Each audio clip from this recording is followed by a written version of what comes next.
Hello everyone, एक बार फिर से आप सबका स्वागत है आपके अपने ही channel cake for you by Yashika में।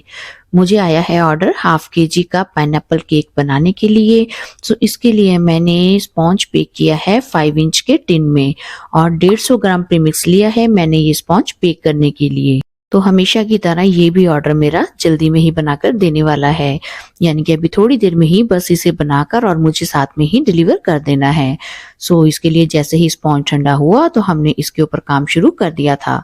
तो इसको मैंने 3 लेयर्स में डिवाइड किया है। अगर 6 इंच का टिन लेती तो मैं सिर्फ 2 लेयर्स में भी डिवाइड कर लेती। तो यहाँ पर 3 अच्छी लेयर्स हो गई थी कट। अब हम इनको असेंबल कर रहे हैं।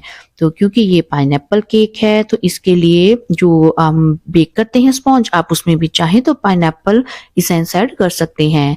और यहाँ पर आप देखेंगे कि अच्छे से प्लेन वाटर के साथ सोकिंग की मैंने, फिर क्रीम को अच्छे से अप्लाई कर दिया और यहाँ पहले मैंने डाल दिया है पाइनएप्पल का क्रश। और आज फिलिंग के लिए मैं यूज कर रही हूँ मालास का पाइनएप्पल कंपोट। आप चाहें तो घर में भी कंपोट बनाकर रेडी कर सकते हैं, बट मैं मार्केट का ही कंपोट यूज कर रही हूँ। तो यहाँ पर मैंने बीच में एक लेयर में फिलिंग कर दी है। जैसे हमने एक लेयर में फिलिंग की है, सेम उसी मेथड से ही ना हम इस वाली लेयर में भी फिलिंग कर देंगे। अगर आप चाहें कंपोट डाल रहे हैं तो फिर आप पाइनएप्पल क्रश डालना अवॉइड कर सकते हैं। तो अगर आप चाहें तो पाइनएप्पल के क्रश को कंपोट में भी मिक्स कर सकते हैं। अब देखिए यहाँ पर ना थोड़ा सा क्रश डल गया मेरे से ज्यादा, बट कोई बात नहीं, हम उसको बीच में ही मैनेज कर लेंगे। और इसके बाद में दोबारा से मैंने डाल दिया है कंपोट और अच्छे से उसको फैला लीजिए स्पून की हेल्प से ही। तो इसी तरीके से हमारी जो फिलिंग थी 2 लेयर में करने वाली वो हो गई है और लास्ट लेयर को भी हमने ऊपर रख दिया है। जब भी आपके पास ऑर्डर आता है ना, चाहे हाफ केजी हो या 1 केजी हो, तो सबसे पहले ना अपने माइंड में ये सेट कीजिए कि आपको स्पॉन्ज कैसा बेक करना है। बिल्कुल फ्लैट बेक करना है या आपको हाइट में केक बनाना है, उस अकॉर्डिंग स्पॉन्ज बेक कर रहे हैं, क्योंकि ये डिपेंड करता है आपकी डिजाइनिंग पर कि आपको कैसा डिजाइन देना है।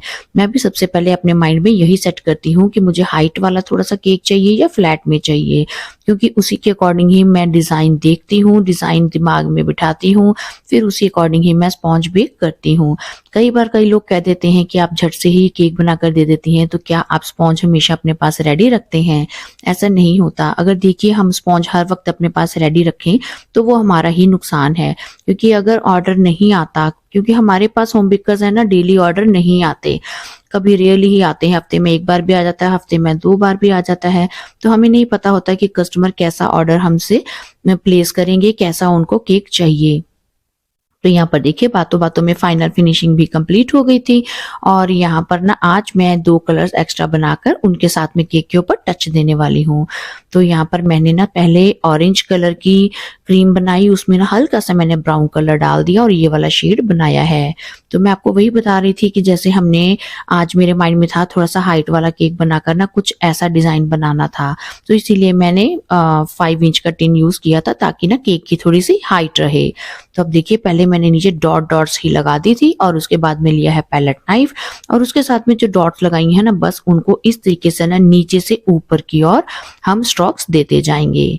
तो मैंने डबल शेड बनाया है, इसका मतलब मैं दूसरे कलर के साथ में भी स्ट्रोक देने वाली हूँ।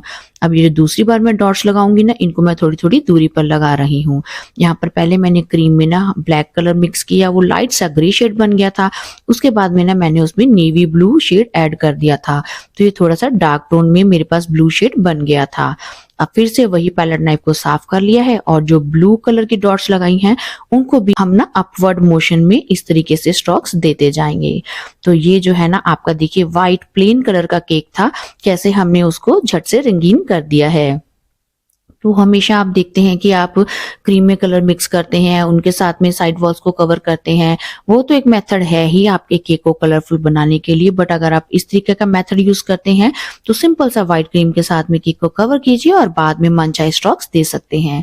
अब लास्ट में मैंने यहाँ पर गोल्डन लस्टर डस्ट में मिक्स किया है वेपोरेक्स और उसके साथ में भी ना थोड़ी सी इस तरीके से ऊपर शेडिंग दे दी है। तो ये वाला इफेक्ट भी काफी अच्छा लगता है प्लेन कलर के केक को ना कलरफुल बनाने के लिए। अब जो लेयर्स मेरे पास बचे थे उनको मैंने एक ही पाइपिंग बैग में डाल लिया और नोजल नंबर 8 लेकर ना ऊपर छोटे छोटे से मैंने ड्रॉपलेट्स बना दिए। तो पहले मैंने बीच में गैप छोड़ा था, बट बाद में ये गैप मैंने फिल कर दिया था। तो देखिए कैसे सिंपल सा केक ना हमारा प्यारा सा एक लुक में कलरफुल सा केक बन गया है। क्योंकि ये मेल के लिए केक है तो उसी अकॉर्डिंगली ना हमें कुछ सिंपल सोबर सा डिजाइन देखना होता है। अगर बच्चों का ये फीमेल के लिए केक हो तो आप उसको और ज्यादा कलरफुल अच्छे से ब्राइट कलर्स के साथ में बना सकते हैं। तो यहाँ पर ना लास्ट में मैंने 2 टॉपर भी प्लेस कर दिए थे, जिससे ये पता लग रहा है कि ये किसी मेल का केक है। तो बताइए अब आपको आज के मेरे केक डेकोरेशन कैसा लगा। अगर वीडियो पसंद आए तो लाइक करने में और कमेंट करने में कंजूसी मत कीजिएगा। और अगर चैनल पर पहली बार विजिट करें तो चैनल को सब्सक्राइब करना और नोटिफिकेशन का बेल बटन प्रेस करना मत भूलिएगा। जल्दी ही मिलूंगी मैं आपसे केक डेकोरेशन की एक और नई वीडियो में। Till then bye bye, thanks for watching.